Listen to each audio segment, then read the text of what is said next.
judío venezolano, educado en Stanford y en Harvard, lo respeto, lo aprecio mucho. Realmente brillante, y hoy ha decidido perder su tiempo visitándonos aquí en el programa. Bienvenido. ¿Cómo está, Gilberto? Buenas noches. Buenas noches. Mira, Jaime, antes que nada, agradecido profundamente, no solo de estar aquí, sino agradecido contigo como venezolano, de todo tu cariño por Venezuela, de tu trabajo tesonero, de crear conciencia. Ya quisieran muchos líderes de oposición venezolanos tener tu coherencia, tu inteligencia, tu valentía. Hombre, no, eres muy generoso. Gracias. De verdad que te tendremos que ser venezolano algún día porque te lo mereces, te lo has ganado. Estás en el corazón de todos nosotros, estamos muy agradecidos contigo. Gracias, gracias. Eres muy noble y muy generoso. ¿Cuándo fue la última vez que estuviste en Venezuela? Hace 2 años. 2 años. ¿Tienes ganas de ir? Me muero por ir. Me muero por ir, pero no siento que seguro ir en este momento. ¿Qué extrañas de tu país de origen? Todo, absolutamente todo. Desde la geografía, yo siempre he dicho que yo digo una cosa que es medio cómica, digo, yo no soy venezolano, yo soy caraqueño. Yo me siento en casa en ese valle, el Ávila es mi madre tierra. Obviamente extraño a mi familia, extraño a mis amigos, extraño una manera de vivir, claro, mi hermana, mi sobrino, gente muy cercana y muy amada y están pasándola mal y uno trata de protegerlos desde afuera, pero no es fácil. ¿Qué año te fuiste? Bueno, yo paso la vida entrando y saliendo, ¿no? Sí, tú viajas todo el tiempo. Pero digamos, cambié de residencia hace 4 años. 4 años. Sí. ¿Cuál es tu percepción de la situación actual allá, Gilberto? Mira, la situación actual es sumamente complicada. Creo que la palabra que hoy define lo que está pasando en Venezuela es desesperanza. ¿Por qué crees eso? Bueno, porque yo creo que el liderazgo de oposición ha jugado una y otra vez con la esperanza del pueblo de una manera despiadada. Creo que la agenda política es distinta a la agenda del pueblo. O sea, yo creo que cuando un liderazgo está más ocupado de llegar al poder, de lograr espacios, que de resolver los verdaderos problemas. Y en el tiempo se ha perdido lo que han habido es muertos. O sea, muertos de hambre, muertos por la violencia. Entonces, aquí el reloj del pueblo es uno y el reloj de los políticos es otro, ¿no? Entonces, mientras... Yo tengo ya un rato diciendo esto, ¿no? Digo, uno de los dramas es que seguimos confiando en los políticos que le den soluciones políticas a un problema que dejó de ser político. Porque esto era un problema político mientras que había elecciones libres, mientras que había posibilidades de cambiar democráticamente, pero en la medida en que esto es un Estado cooptado, secuestrado por una banda de criminales, o sea, en la medida en que tú tienes una narcodictadura, no en ejercicio del poder, sino atrincherado en el poder, es imposible que le tengamos una salida política a esto, porque no tienen un destino. ¿De qué naturaleza es entonces el problema, si no política? El problema es un problema de crimen organizado. Y tenemos que entender que esto es un problema de crimen organizado que desborda las fronteras de Venezuela. O sea, esto no es un problema venezolano ya. Creo que además ha quedado claro, pues cada vez queda más claro que no hay ninguna posibilidad de resolver esto por la vía democrática, constitucional y pacífica que tanto se ha cacareado. Yo tengo eso claro hace muchos años, se viene diciendo hace muchos años, pero hay quienes una y otra vez han seguido intentando aquello y bueno, creo que había que recorrer ese camino. Capriles estaba equivocado, ¿no? Sin duda, sin duda.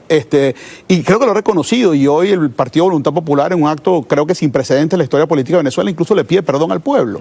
O sea, creo que hay una suerte de mea culpa, entienden que se han equivocado porque además lo demuestran las encuestas de manera dramática. Hace un par de meses dije en algún programa de televisión, dije, este pueblo ha desbordado a sus líderes y los líderes que no estén a la altura del pueblo serán pulverizados. Y es lo que está pasando. Y el drama de hoy es que tú tienes una unidad, el tema de la MUD, que está muerta, o sea, ha sido pulverizada. Que no representa más al pueblo. Se acabó, o sea, no tiene la credibilidad de la gente lo siente traidores. O sea, si nombras a la MUD, y han crecido líderes que dijeron la verdad, líderes que se mantuvieron al margen, María Corina Machado, Antonio Ledesma, son gente que ha tenido la honestidad de decir esto no va por aquí, y han pagado las consecuencias. Siguen algunos tratando de jugar a la política, siguen algunos buscando espacios que no tienen. Esto de contarse en las elecciones claramente fue una estupidez. ¿Por qué lo hicieron? ¿Por qué cayeron en una trampa tan obvia? Yo quisiera pensar que cayeron en una trampa y no quisiera jamás pensar que fue una negociación. No, yo creo que fue un error de cálculo. Bueno, yo no lo sé, yo quiero pensar que tú tienes razón. Sí. Déjame decirte algo, yo creo que la posición no puede ser definida de una manera monolítica. Creo que la oposición no es monolítica. Dicen, ahí hay traidores. Sí, ahí hay traidores, pero ahí también hay gente buena. Correcto. Y ahí hay gente trabajadora, y hay gente que merece el apoyo del país, y hay gente hay gente inocente, hay gente que cree que de verdad se puede por las buenas. Sí. O sea, ahí hay de todo. Entonces decir, este es el problema y esto se lo soluciona así. O todos son unos exacto, vendidos. eso no es verdad. Entonces, no es así. entonces yo creo que es muy importante entender que porque no es homogénea, no podemos simplemente descartarla. O sea, ahí hay que hacer tu labor de escoger y entender quién estuvo en qué. Y hay algunos que honestamente reconocen haber estado equivocados y están buscando salida. Ahora, tú digamos, eres un hombre muy influyente, ¿no? Muy poderoso, tienes amigos de todas partes, juegas a escala global y entiendo que has hecho hasta un par de aproximaciones a la Casa Blanca tratando de informarlos del tema venezolano, ¿no? Y tratando de sugerirles una salida, el camino apropiado. ¿Qué nos quieres contar de eso, Gilberto? Bueno, a ver, yo estoy convencido, como te decía, yo creo que la situación es de crimen organizado. Creo además que ese ya no es un misterio para nadie, que el gobierno de Venezuela, el narcorrégimen, tiene conexiones directas con Hezbollah y con Al-Qaeda, que participa del narcoterrorismo global, que financia el narcoterrorismo global, que además tiene está en control de un estado petrolero. O sea, estamos, Jaime, ante una situación inédita en la humanidad. O sea, tienes un estado que está montado arriba de la reserva de petróleo más grande del mundo y que además está en manos de narcotraficantes. O sea, imagínate tú por un instante que tú tengas a Pablo Escobar encargado del gobierno, pero además ese gobierno Arabia Saudita. O sea, es un drama para la humanidad. Entonces, si no entendemos que estos señores constituyen una amenaza no solo hemisférica, sino global, y no buscamos soluciones cuanto antes mejor para contener este nivel de locura, este genocidio, esta situación absolutamente desbordada de unos ampones desalmados dispuestos a matar a un pueblo en nombre de quedarse en el poder, vamos a seguir con ello. Entonces, la única solución, está claro que la solución no es por las buenas, la única solución tendrá que ser por las malas, y la solución por las malas solamente tiene dos posibilidades, o es interna o es externa. La interna es imposible, porque no puede solucionar el problema quién es el problema. En Venezuela los narcotraficantes son los militares. Sí. El cartel se llama el cartel de los soles, no tiene otro nombre. Entonces no podemos nosotros estar contando con unos militares que otrora fueron gente decente, gente que se la jugó por Venezuela y hoy por hoy son los cómplices del narcotráfico y son las personas que han permitido que las cosas lleguen hasta aquí. Entonces la única solución es externa. Porque pedirles a los militares venezolanos que tomen el poder, que desalojen del poder a Maduro, es pedirles que se suiciden virtualmente. Pero es que no pueden desalojarse del poder ellos mismos. Claro. El poder lo tienen ellos. ¿Y cómo visualizas la solución externa? La situación externa tendrá que venir por vía de una intervención militar multilateral. Por primera vez hay una coherencia absoluta en el mundo, digamos. O sea, Europa al unísono se ha hecho presente, ha dicho Venezuela es una dictadura, incluso la absoluta neutralidad de Suiza ha quedado atrás, porque también se pronunciaron, Inglaterra se ha pronunciado. Entonces, aquí en la América Latina vimos ayer o anteayer la declaración del Grupo de Lima, una declaración contundente. Los Estados Unidos ha dicho, incluso el presidente Trump, abiertamente que no descarta una vía militar. Entonces, yo creo que hay que hacer dos cosas. Yo creo que tenemos que vivir un poco en ciertas paradojas, ¿no? O sea, tenemos que entender lo mal que estamos, por ejemplo, pero a la vez conservar la esperanza. Tenemos que reorganizar la oposición interna y tenemos que motorizar la ayuda externa. Y para eso a ver, sabes que hubo la semana pasada, estuvieron aquí 10 presidentes de la América Latina, estuvo Almagro, exactamente, fue un evento extraordinario. Brillante. Gran conciencia en este grupo de expresidentes de la necesidad de acciones más contundentes de la comunidad internacional. Que Almagro haciendo un gran trabajo. Extraordinario trabajo hecho Almagro, ese es otro que lo tenemos que hacer venezolano honorario, ese estará en el Hall of Fame contigo de venezolanos asimilados. Pero déjame decirte algo. Creo que es importante que la Casa Blanca reciba del público, digamos, una solicitud donde le dicen, mire, considere esto. Se han hecho ya varias solicitudes, los tiempos no han sido los mejores, mientras que se sigue tratando de agotar las vías pacíficas, entonces tú eres un intervencionista que anda jugando a la intervención militar. Ese no es el caso es que ya Venezuela está invadida de cubanos. Sí. O sea, tenemos un ejército de ocupación en Venezuela. O sea, Venezuela no es un país libre y soberano que va a ser invadido. Venezuela es un país que está cooptado, que está secuestrado y que vamos a rescatar, vamos a libertar. Entonces, se necesita movilizar la Casa Blanca. Hay un petition escrito a la Casa Blanca por los canales regulares que existen, canales electrónicos para solicitar. En 30 días tenemos que recabar 100,000 firmas o más. Ah, caramba, ¿y estás en ello? Lo hemos vuelto a poner, aprovechando esta invitación. Pues lo pueden ir a buscar en mi Twitter, que es @GilCarrasquero. @GilCarrasquero. Búsquenlo allí, por favor. Ahí está el link para poder firmar el petition. Ahí está a todo el que crea hoy que no hay salida por las buenas. A todo el que crea hoy que Venezuela está secuestrada por narcoampones. A todo el que crea hoy que necesitamos ayuda. O sea, yo creo que tenemos que llenarnos de fe y de fuerza y reorganizarnos, pero también tenemos que tener la humildad, como la acaba de tener Voluntad Popular, de decir perdón. Creo que tenemos que tener una humildad de saber que no tenemos la solución en nuestras manos, que este problema se nos fue de las manos. Y esto, pedir ayuda afuera, es importante. ¿Tú imaginas a Trump tomando esa decisión? Yo creo que sí, yo creo que sí. Primero, creo que es un hombre con el talante que lo hace capaz de una cosa como esta. Hombre de acción. En segundo lugar, si tú haces un análisis serio de la condición, de la situación política interna americana, están dadas las condiciones para que lo haga. ¿Por qué? Porque él necesita un triunfo. Él necesita reafianzarse como presidente. Él sabe que los Estados Unidos jamás ha dejado de reelegir a un presidente que esté en una situación como esa. Corea del Norte es una situación demasiado complicada que tiene unas implicaciones globales demasiado fuertes. Venezuela, en cambio, es una situación donde todo el mundo aplaudiría. O sea, tienes un país en manos de narcoampones donde todo el planeta está claro que son narcoampones y aplaudirían una situación como esta. Y podría además actuar en absoluta coordinación con la América Latina y Europa. América Latina y Europa.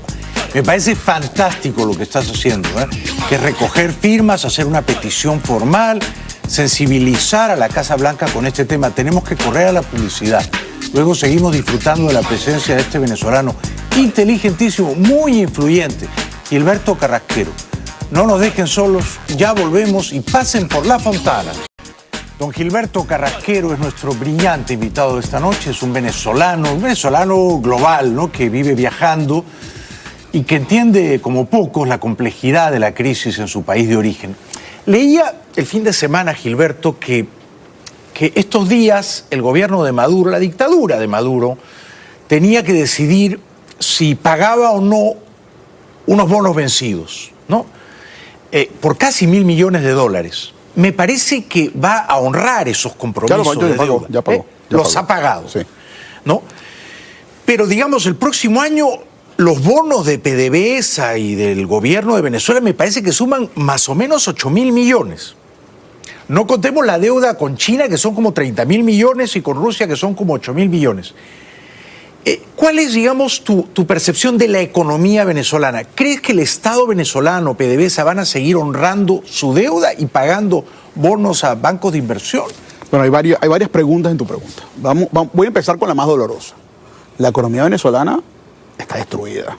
O sea, lo único que se puede decir de la economía venezolana es que está en caída libre. O sea, la contracción del producto acumulado de los últimos 3-4 años es más del 40% y se espera el 24% más para el año que viene. La inflación es más del 1.000%. Ya están en hiperinflación. No, estamos en hiperinflación. Hombre, 80% de los venezolanos están hoy bajo la línea de pobreza y 30% de los venezolanos comen de la basura. Esa es una catástrofe. O sea, esto es peor que los Estados Unidos de la Gran Depresión. Claro. Esto es peor que la posguerra europea. O sea, no ha habido destrucción económica más profunda en la historia de la humanidad que la destrucción venezolana. Un país que hace un par de décadas era un país al que recibíamos inmigración extranjera buscando fortuna. Con lo cual ya no es Pablo Escobar, para robar tu frase, sobre Arabia Saudita, sino Pablo Escobar sobre Haití. Bueno, acá además, Pablo Escobar hacía cosas terribles, pero Pablo Escobar lo querían en su pueblo y hacía obras sociales. Es verdad. A estos los detestan, estos los odian. Sí, estos no pueden salir. La mejor prueba de que los odian es aquellos que se sienten populares, que van a elecciones. Estos no pueden salir sin 22 escoltas. Estos los matan si salen solos.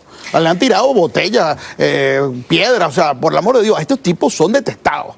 Ahora, fíjate, ¿qué va a pasar con la economía venezolana? Porque ya nadie más la economía venezolana sigue en caída libre. Yo creo que aquí hay un par de cosas que hay que subrayar. En primer lugar, decir esto.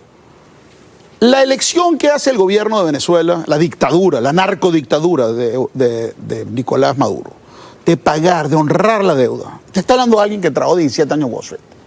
Yo siempre he sido amigo de pagar las deudas. Es lo que se hace, es lo moral, es lo correcto.